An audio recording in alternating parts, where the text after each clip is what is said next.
गुरुआ गाम बिगाड़े संतो गुरुआ गाम बिगाड़े, ऐसे कर्म जीव कहला दिए ईब झड़े नहीं जाड़े।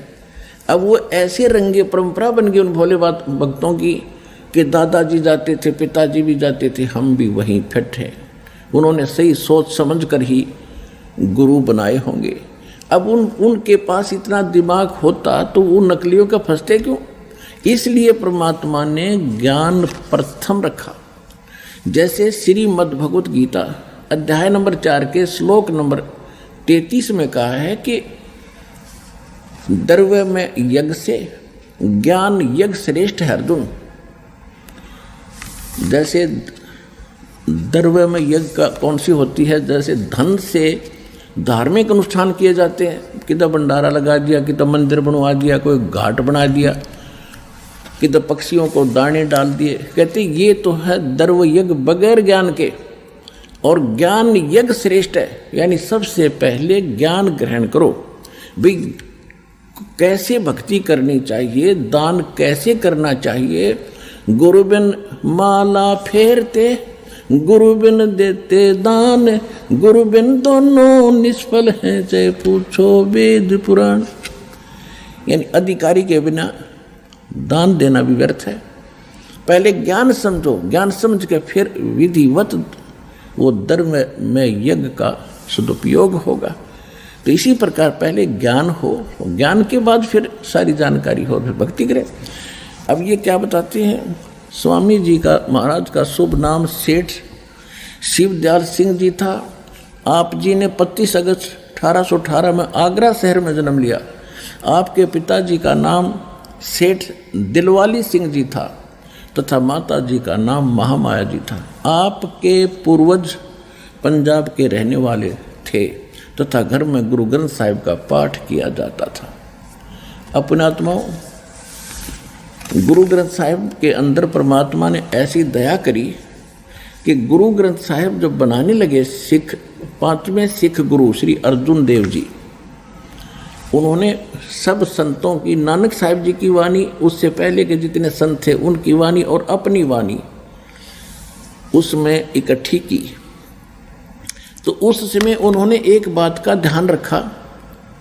एक समय गुरु नानक देव जी और बाला और मर्दाना जी लंका देखने के लिए समुद्र पर चल रहे थे आदरणीय नानक साहिब जी के आदेशानुसार, और उनको नानक साहिब जी ने कह रखा था कि तुम वाहे गुरु बोलते हुए समुद्र के ऊपर चलो।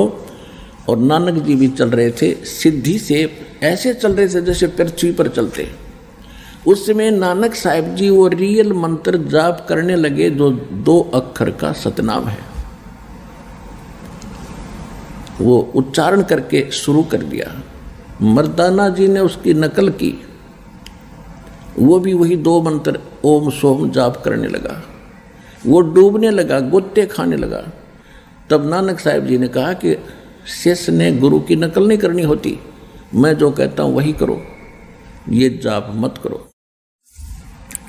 अब ये क्यों था? क्योंकि भगवान ने कहा था। धर्मदास जी से भी कबीर परमेश्वर जी मिले थे, नानक साहिब जी को भी परमेश्वर कबीर जी मिले थे, और आदरणीय गरीबदास साहिब जी को कबीर परमेश्वर जी मिले थे। इन पहले वाले महापुरुषों से कह दिया था कि धर्मदास मेरी लाख दुहाई, और ये सार नाम और सतनाम की दोबार न जाई। ये सार नाम बाहर जो पढ़ी बिचली पीढ़ी हंसनी तिरही। तो उन महापुरुषों को याद आ गया कि यदि आज मर्दाना ये मंत्र जाप करने लगा तो पूरे सिख समाज में फैल जाएगा, परमात्मा का आदेश उल्लंघन होगा। जिस कारण से उनको झटका दिया, वो डूबने लगा। तो उसके बाद सिख समाज में एक धारणा फैल गई कि ये सतनाम का जाप 2 अक्षर का नहीं करना। इसके करने से गुरुजी की आज्ञा की अवहेलना होने से मर्दाना वाली दशा हो जाएगी, जैसे उस समुद्र में डूब गया, मर गया होता। इस दृष्टिकोण से गुरु अर्जुन देव जी ने, एक शिवनाभ नाम के राजा थे जिसके पास गुरु नानक देव जी बहुत समय रुके थे, वहाँ बैठकर उन्होंने एक प्राण संगली नामक ग्रंथ की रचना की थी, वाणी लिखी थी। उसमें ये कंप्लीट नाम था, कंप्लीट ज्ञान था। कौन है कबीर साहब, कहाँ कैसे मिले थे, कौन सा जाप मुक्ति का, लिखना था, बताना नहीं था। तो गुरु ग्रंथ साहिब की रचना बनाते समय, जिल्द बनाते समय, संग्रह करते समय वो भी मंगाई गई थी। उसके अंदर ये नाम कंप्लीट लिखा हुआ था, जिस कारण से, और कबीर साहब का कंप्लीट नाम था, जिस कारण से गुरु अर्जन देव जी ने जो गुरु ग्रंथ साहिब को संग्रह कर रहे थे, उनको गुरु ग्रंथ साहिब बना रहे थे। वाणी तो कई संतों की है, लेकिन वो जल्द इकट्ठी करके गुरु ग्रंथ साहिब का नाम दिया गया था। तो उन्होंने उन वाणियों को नहर में जल प्रवाह कर दिया था, कहीं किसी सिख बच्चे का ये हाथ ना लग जाए और वो ये जाप कर लेंगे तो गुरु जी की आज्ञा की अवहेलना हो जाएगी। तो फिर वो प्राण संगली किसी खड़ा था, कोई भक्त हाथ जोड़ के कहने लगा, महाराज मैं किसी को नहीं बताऊंगा, मैं अकेला पढ़ लूँगा। भगवान की अनुभव की वाणी है नानक साहिब जी की, ऐसे व्यर्थ ना करो। उसकी प्रार्थना पर उसको अलाउड कर दिया अर्जुन देव जी ने। तो वो बची हुई मिल गई, वो दास के पास भी उपलब्ध, और सिख समाज ने अलग से फिर बाद में छपुआ भी रखी है। तो गुरु ग्रंथ साहिब नहीं आई वो, जिस कारण से इन नकलियों का हाथ नहीं लगन दिया भगवान ने। वो ओरिजिनल मंत्र 2 अक्षर का सतनाम, इन्होंने सतनाम सतनाम पढ़ लिया। अब जैसे हम सतसाहिब कहते हैं, सतसाहिब हमारा मंत्र थोड़ा ही है, और सतनाम 2 अक्षर का मंत्र है। एक ओम मंत्र है और दूसरा जिसने सतनाम प्राप्त है उसको मालूम है। तो यहां देखो क्या है, ये गुरु ग्रंथ साहिब का पाठ करते थे, उन्हीं में से उन्होंने 5 नाम सुन लिए। क्लियर नहीं इसके अंदर 5 नाम धुनकार धुन, वो 5 नाम की धुनकार सुन ली, और वो 5 नाम ले लिए। कबीर साहिब का एक शब्द है, करने नो दीदार महल में प्यारा है, उसमें परमात्मा ने ओरिजिनल मंत्र भी लिखे हैं और फिर वो नकली भी लिखे हैं। उनका कुछ और उद्देश्य था, इन्होंने वो नकली छाट लिया, ओंकार रंकार ज्योत निरंजन तीनों काल के, और सोम और सतनाम, सोम भी ले लिया और सतनाम भी ले लिया।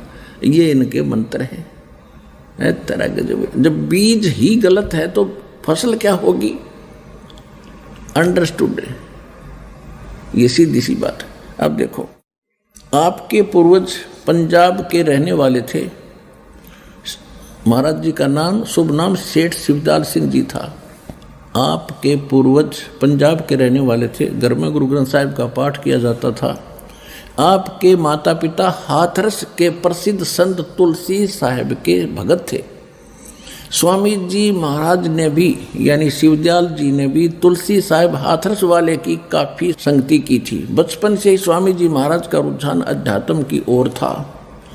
आपने एक कमरे में बैठकर 17 वर्ष सुरत शब्द योग का अभ्यास किया और सन 1861 में बसंत पंचमी के दिन खुले तौर पर आम सत्संग और सुरत शब्द योग का उपदेश शुरू किया। सन 1861 में ये नाम देने लग गया, सन 1861 में, और 17 साल तक, 17 वर्ष तक हठ योग किया, एक कमरे में बंद में बैठ के।